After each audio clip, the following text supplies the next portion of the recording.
Yeah, actually I'm going to answer one of the previous questions about M4 and the dark matter density on it, but step by step.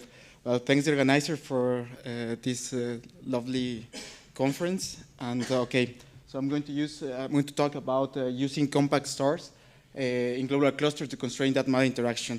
And this is a work that we did in the last few months with Nirmal Raj and Raghu Garani. Okay.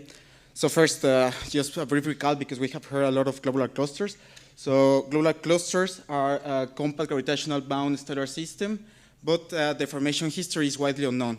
So one of the hypotheses of the formation history of globular clusters is that they are the remnants of dark matter halos, whose mass was stripped away to tight interactions with the host galaxy.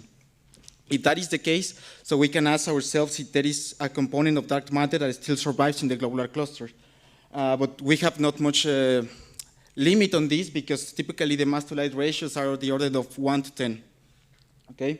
But if there is still some little dark matter in the globular cluster, that makes them interesting targets because of the proximity for indirect searches of dark matter particle. So here is the most massive one, that is Omega Centauri. So a little bit introduction before. The question of dark matter in globular cluster has been previously addressed in indirect searches. So we think that dark matter annihilation can produce gamma rays in Omega Centauri, but Omega Centauri is a really special case because it's the most massive globular cluster, and due to the stellar properties of the cluster, people think that it may be formed as a dwarf galaxy and then stripped away because of the metallicities and the age of the stars. Okay, but so far it's still uncertain because there are other physical processes that can produce these gamma rays, such as millisecond pulsars. Okay, but in this talk we will be talking using globular cluster in a different way. So we will address the thing about M4, because it has been previously estimated that M4 has exactly this density that we heard about in the last talk, about 10 to the 3 giga electron volts over centimeter square. So this density was based on semi-analytical models that include simulations and further treatment of analytical stripping and so. But if this is the case, then this density has implication in dark matter particle models, such as the capture and subsequent annihilation of dark matter can actually hit the white dwarfs that we have heard a lot in this conference. But still, the dark matter content is still a big question to address. So first, instead of using this, the same approach of a semi-analytical model, we will use data, that is the line of sight velocities. So basically, you measure the velocities of the stars, assuming that the stars are a non-collisional gas, so you can model them by the Jeans equation here, where we have the stellar radial density, the orbital anisotropy, and the radial velocity distribution. But since we have the data for the line of sight velocities, so we have to project the radial velocity distribution onto the line of sight, and finally we have the line of sight velocity dispersion distribution, which finally we have to compare to the data. And here, this also appears the surface density, that is just basically a stellar tracer, how the stellar distribution is. So there's a little video on how you measure the line of sight velocities based on the redshift. Okay, so what set of data we're going to use? So we use basically two set of data. One is the radial velocities, that is, we take this compilation from Baumgart and Hilker from 2018, and then we use the surface density data from Gaia. Okay. Now that we have the data and a model, we need to also model the enclosed mass. So we model the enclosed mass, obviously, by including the stellar contribution plus a dark matter contribution. The stellar contribution can be known also through from the tracer of the stellar population using the Gaia data, but the dark matter is still a mystery, basically. So we use two dark matter profiles, that is the Navarro frame white and the Burke profile, to see if there's a difference between a cause and a core. And then we set free the parameters of the rho s and the scale radius. And then we perform an MCMC analysis using the data. This is basically the likelihood that we use, using this code that is called PyGraphsphere. So this is the case for the NFW, so this triangle plot. And as you can see, we basically found no evidence of a dark matter component. So what can we do? So basically just put upper limits. So these upper limits have any implication, because this means that this globular cluster can have either a certain amount of dark matter or none. So what's the implication on the claimings of hitting white dwarfs through dark matter capture annihilation? Okay. So I think we have heard a lot about this. So basically, you know the story. The star captures via scattering, then the particles thermalizes, then annihilates and hits the star, and then we can put on constraints based on the luminosity of the stars.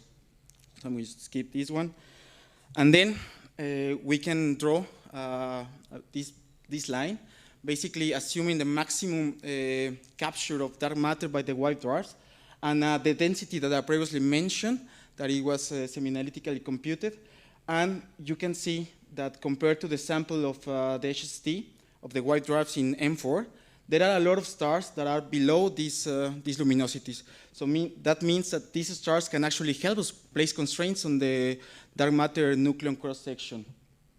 But what happens? I mean, how can we compare this to what we've got from the dark matter distribution?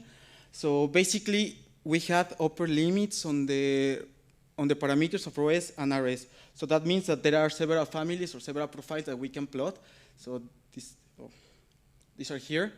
And then we can think about what is the density that we need in this globular cluster to actually hit the stars.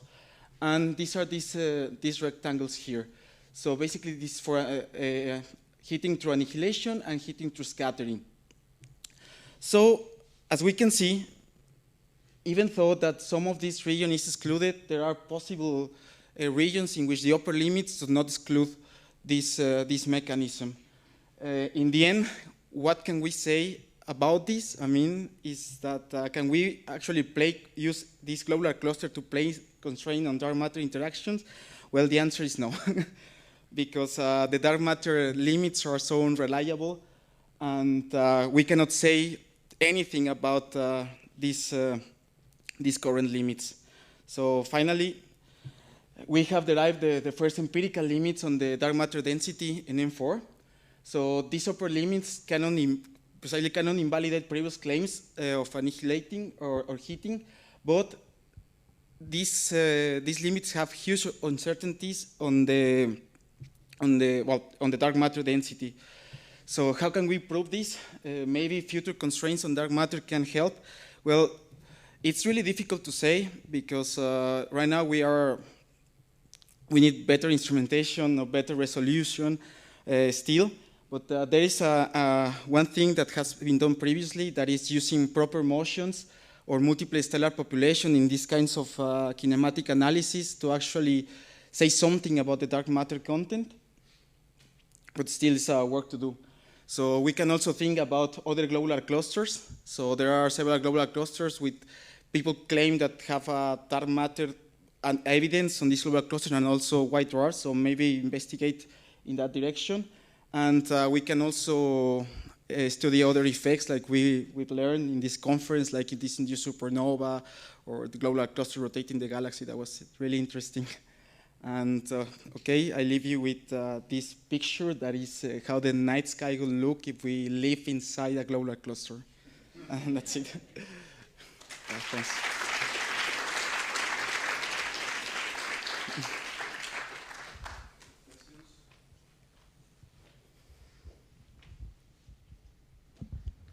Thanks. Really nice work. Could you go back to your slide with the posteriors on your dark matter content? Just for reference, what's your prior range on rho s? The prior range? Yeah. Actually, it's very long. It's longer than this. It's much larger than the box. Yep. But it's basically these results are prior independent, because you can go as far as you want in the scale radius, and you just find compactor halos that just tells us that all the dark matter is contained in one point. So that's effectively a limit on the mass in dark matter, right? What's the this is limit? what? It's basically a limit on the dark matter mass, right?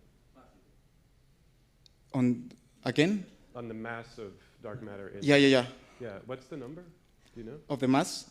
Yeah, like the enclosed mass of dark matter. It's around 10 to the 4 solar masses. Oh, wow. Okay. Yeah. And can I ask?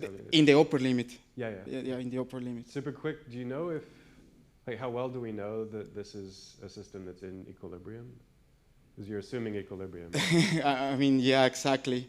So this is actually a good question. I mean, we don't know, but we expect that the effects out of equilibrium are unimportant because of the age of the globular clusters. I mean, we're thinking that they are really old, so they have had enough time to thermalize. Yeah. So, but maybe, yeah, there are some effects that we are not considering into this type of analysis. Yeah. Well, thank you. Globular classes are thermalized because they have even mass segregation. Yeah. Yeah. Well, this one's weird, so I don't know.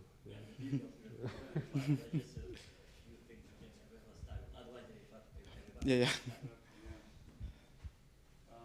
Any other question? Joe?